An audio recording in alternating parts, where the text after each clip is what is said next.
Welcome to Let's Go Farming, and today we'll be looking at how to grow baby mallows and butternuts with Mr. Harry Mwale here in Kasia. So just stay tuned as we talk to him, and my name is Mutinta Nyanga.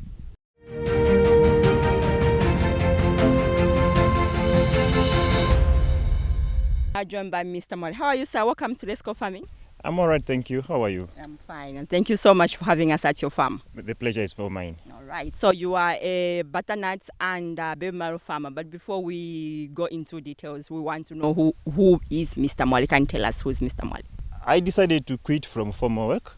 Okay, I worked also. I was in an office. Through my line of duty, I happened to work in South Africa and also in Botswana, where I got some inspiration from some Boer friends who were doing much greater, because that's their tradition actually. So the passion has been there all along, but you know, these things to do with the academic stuff, you shine away from the passion itself. Then eventually, that's when I said, I think enough is enough. I started some practices on a small piece of land on my plot. I started with tomato. And then luckily enough, at that time when I was doing that, it fetched some good monies, and that's how I decided, so well, I think I'm wasting time waiting for coffee and the salary, you know, so I decided to move. Okay. And that's how we found ourselves here in Kasia. I understand that baby mallows, it's a time for harvesting.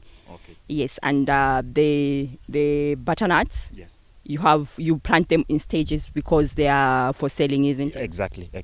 All right. Sure. Okay, so you said you're going to show us on how you plant first. So what is needed before we start? Actually, what we need is it's just a general rule in farming, okay, where I would advise each and every farmer who is interested in farming. The first thing to do is look at the input that you need. That is the seed, the fertilizer, and the chemical.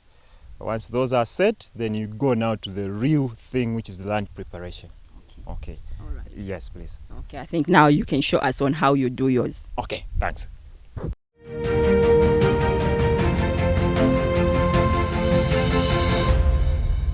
Fellow farmers, this is my land, my bare land, where I'm doing my land prep for my butternut. And for me, I've decided to use permaculture, which is potholing. That is suitable for me now.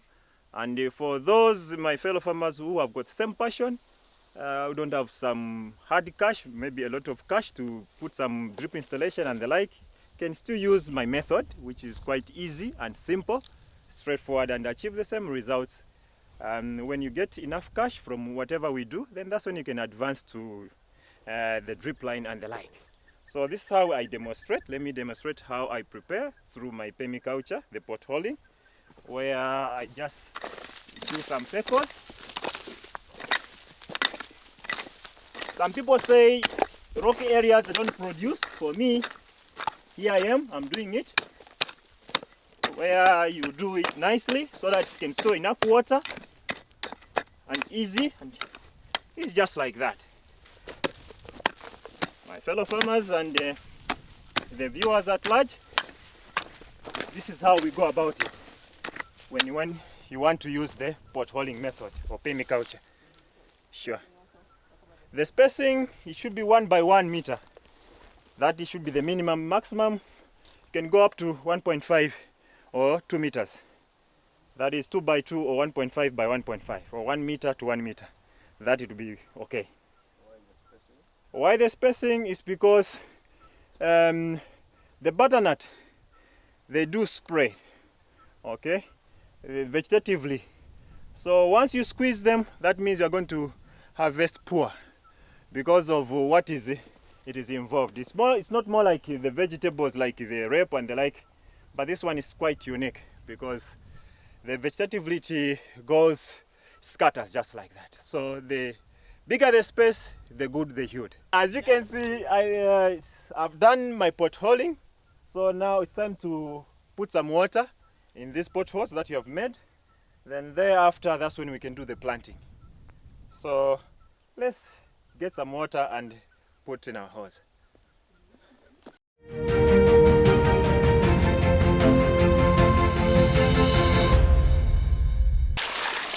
10 liters per hole, which means a 20-liter bucket can cater for 2 holes, as we are doing it, just like that. Okay.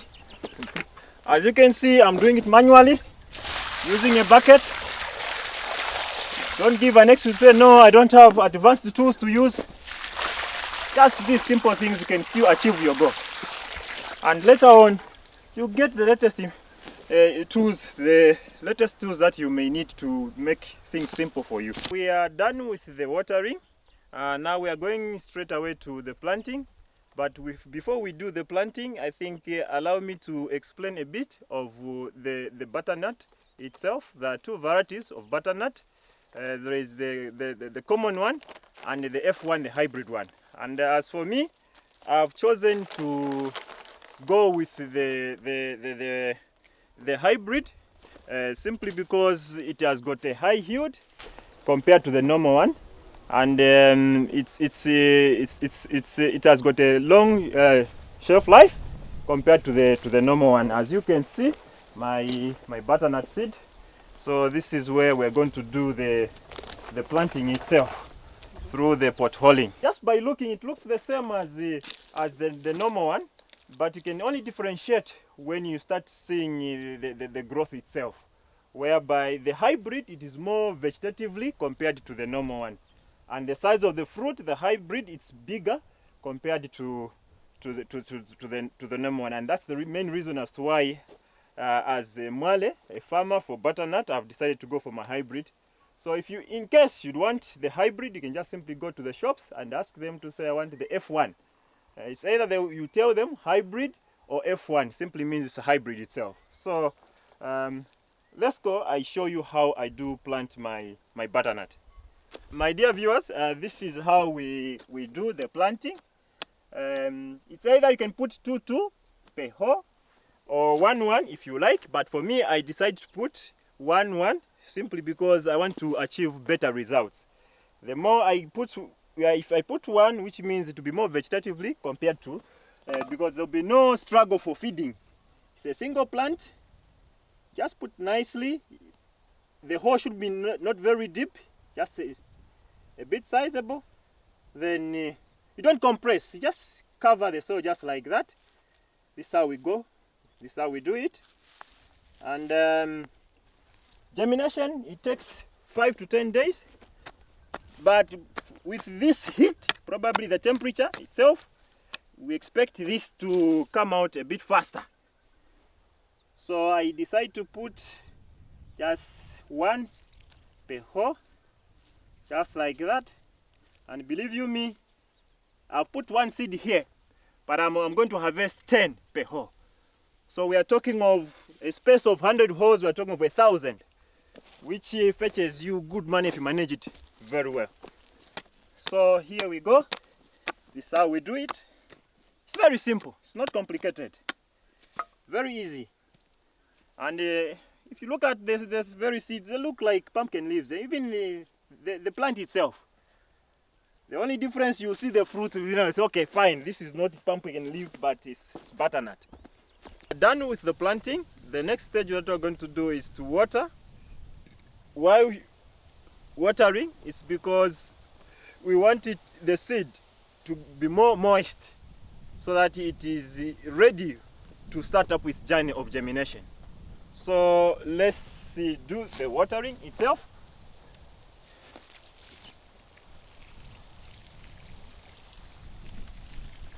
So that it has enough moisture for good germination. And this simply means the butternut journey has just begun. So as a farmer, you really need to consider that just after the digging, you do your watering. Then while watering, you want to loosen the soil nicely and do your planting. After planting, you add more water so that the seed that you have put in can absorb that water for moisture content to be higher. I've done the watering today, and after 3 or 4 days, we can add more water. Why? It's because this period is very hot, and it's very cardinal for a farmer to be constant in the moisture content of these crops. So after 3-4 days, depending on the crop type, the soil type, with mine, it dries faster, so meaning it has to be watered frequently for it to maintain that soil moisture, the content itself, for the better result for my crop. So it's very important. You need to understand your land first of all, the soil type, and that will give you an idea how best you can manage your crops and the method that you can use. No, thank you so much, Mr. Mwale, for showing us on how you do land preparation and also reaching to the part of planting and also watering. We really appreciate it. You're welcome. Yes, I've learned one or two things, and I'm sure the viewers also have seen what you're doing and they'll practice this at home. Basically, if they do that, I'm sure they'll be safe as well. Indeed. Okay, for now we go on a short break, and when we come back, remember Mr. Mwale plants his butternuts in stages. So we're going to go to the second stage where the butternut is 2 or 3 weeks old.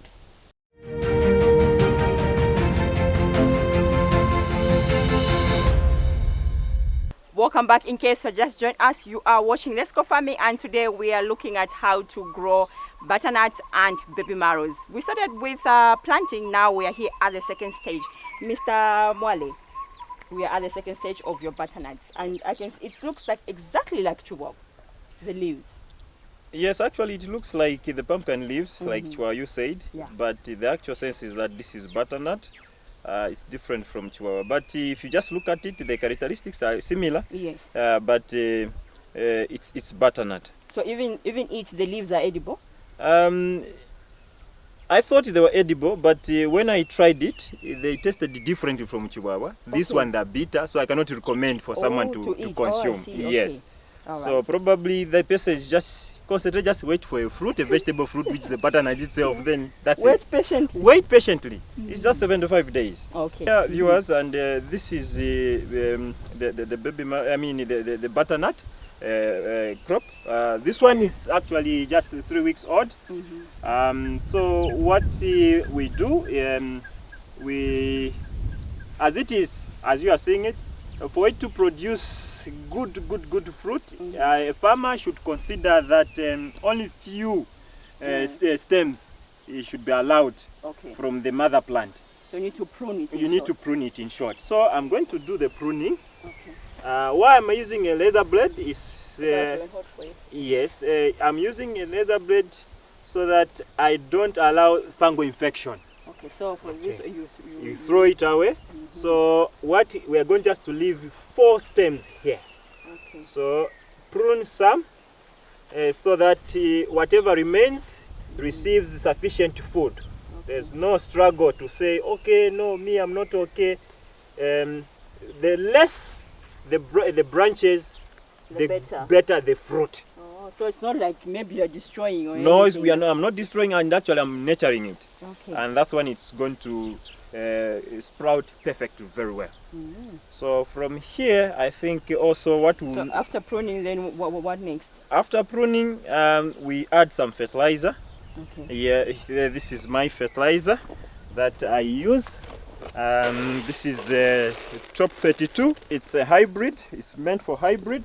Okay. You can use it in tomatoes, cucumbers. Application rate is 5 grams, okay, which is a teaspoon. It is when adding your fertilizer, make sure that you put it at least not less than 3 centimeters away from the mother plant. Okay, the reason is because if you put it too closer, it will burn the plant. Okay, so nicely you perforate or you dig a hole, the depth of 3 centimeters, and nicely add your fertilizer, which is 5 grams. If you don't have a teaspoon, you can either use a bottle top. Okay, kajaka pendero. Some people say to pendero. It comes here, we do also the pruning like I did there for better results. So you prune the unwanted branches using a sharp tool to avoid the infection of fungi, because the butternut, it is mostly affected by the fungus, the fungal. So it is very important for a farmer to use the preventive measures than the curative, because they are simple. They don't need money, but with the curative one, you need to buy chemicals to cure the disease. So they say prevention is better than cure. So this is how it is done. I've done my fertilization. I've added the fertilizer, which is the top 32. The other point which is very cardinal, which the farmer should never forget, is the field management. Make sure to say your field looks clean, okay, no weeds, and by keeping it clean, you are preventing from attacks like the grasshoppers, which will attack your crop. Like myself, as you can see, I've done my weeding. There is no the weed itself, so it makes me feel better as a farmer, and of which I feel that I'm going to achieve the desired goal of harvesting my butternut at the end of the day. So from this stage of putting the fertilizer, I am going to do the spraying.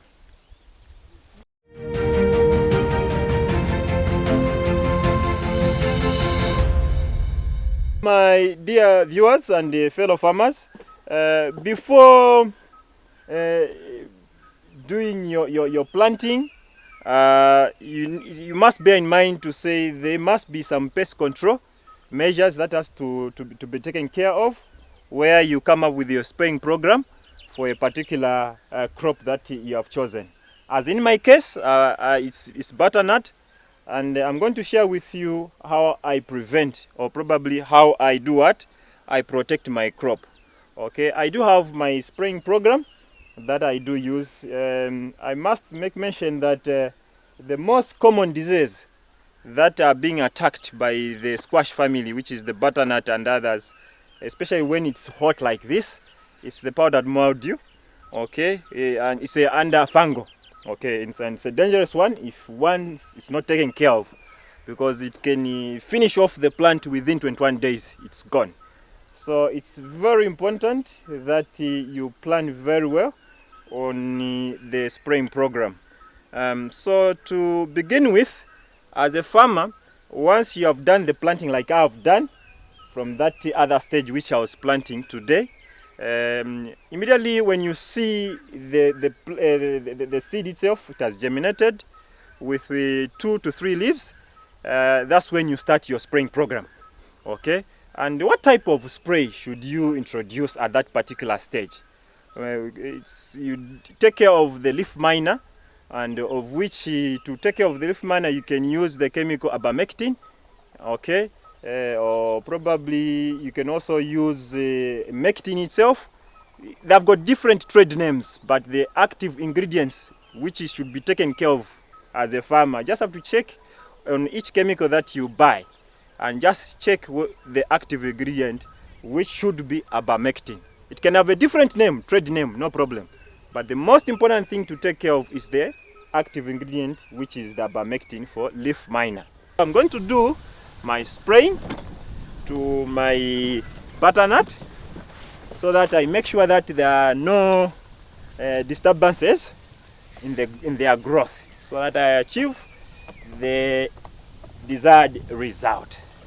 So first of all, you pump it nicely, then this is how you do the spraying. And for some preventive measures, always mask up, because you are dealing with chemicals which can affect you. So this is how you prevent yourself from inhaling the chemical itself. So this is how it is done. You take your time to do your spray. This is how we go about it.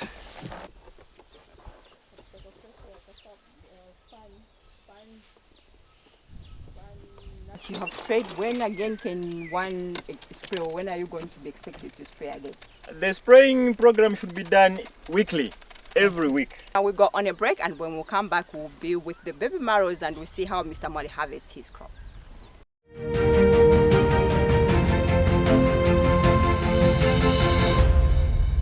Come back. When we went on a break, we were with Mr. Mwale there at the butternut field. He was showing us how he grows his crops. So now we are here at the baby marrows, and you want to show us how you do the harvesting, because this is already fully grown and you're doing your harvest. Yes, thank you very much. We are at my baby marrow field. As you can see, it is fully grown. And so, you know what I thought at first? Yes. Baby marrows, I was thinking just baby marrows, the small ones like this one here. This one here is the yes, actual type. this is the actual size that has to be harvested. It is ready for harvest. Yeah. So, but now, if in case you want like this one, this is big marrow. This is it's not a baby marrow, but it's a big marrow. Okay. This one I've reserved it for seed. Okay. For because baby marrow seed, especially this type, the green one, it's the one that has got a good market. Oh, that they are in different types. They are in different types. There's the green one, and there is the whitish one. Oh yeah. Okay, but they recommend this one because of the shelf life. Okay. This one is very much. It has got a long shelf life as compared to that one. So we prefer to go this. Now, as for me, that's why I allowed this one to grow at this size, so that I can come up with some seed when it matures fully. So you're just going to dry it for just let it just like that for a seed. Yes, get some seeds from there. Big marrow. This one is a big marrow, of course, but the size, the actual size, it's this one. That's why it's called baby marrow. That's where the name is coming from. Okay. Baby marrow. All right. So maybe for the sake of us knowing a bit of the baby marrows, before you continue doing your harvest, I know the field here is already ready for harvesting. Yes. You can maybe just explain to the viewers on just briefly how one can plant the baby marrows. Okay, beautiful. My dear viewers, fellow farmers, baby marrow also falls under the squash family, such as same as the butternut, the cucumbers, sweet melon, watermelon, and the growing conditions are necessarily the same, including the chemicals, the field management. This one, it's being done under drip, as you can see, and the spacing it is 1.5 from one row to another. Then the spacing from one plant to another, it's 30 centimeters. Right, so now you can show us on how you do the harvesting. All right. So this is how we do the harvest. Actually, I'll start from the first plant itself. Yeah.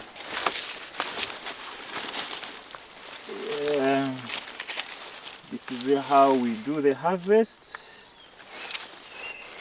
As you can see,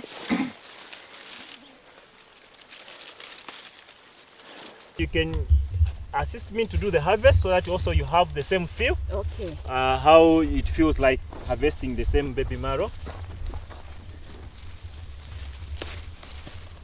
Nice one. I'm becoming an expert. That is beautiful. It's beautiful so that you have the feel. Not just to be told to say this is how you harvest, but practically you also do it. As you can see, this one is big, just for seed. And this one ready for harvest, where we say this is the actual baby marrow. Normally, people they say we don't have baby marrow growers in Livingstone. Okay, and some chefs in this hotel industry, they prefer to get from Lusaka, outside Livingstone, sometimes even Botswana, sometimes even South Africa. I think this has bear witness. Yeah, here you are. Here we are. We are doing it. Yeah. There's no need to go outside. Okay. Okay, it's just a matter of letting us know to say, okay, this is what we want.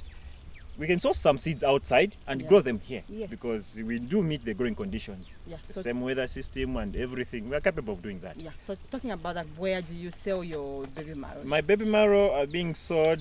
You can find them in Spa. I've got a middleman who buys from me. Okay. Then he supplies the Spa. and also the supplies in different places like the lodges themselves. Okay. All right. No, thank you so much, Mr. Mwale, for having us. And before we go, what are the benefits and challenges have you found in farming? In challenges in this, firstly, the seed itself is expensive. Okay, it needs good money. In short, what I'm trying to say, you need to have good capital for it to start. But all the same, don't be afraid. You can start bit by bit, like you have seen. I've got only 10 lines. Then this means now that I have to graduate from 10, go to 20, 30, just like that, because I've seen that the demand now is growing. People have identified to say, oh wow, in Livingstone we've got a farmer who grows this. So I do receive some phone calls wanting to the same product, and this is pushing me now to plan bigger. All right, thank you so much, Mr. Mwale, for having us. Really appreciate it. The pleasure is so much. Oh yeah, indeed. Sure. Okay, so there you have it. We're with Mr. Mwale talking about how to grow butternuts and baby marrows, and the one I'm holding is a big marrow. He's reserving it for the seedlings. Thank you so much for watching. See you next time.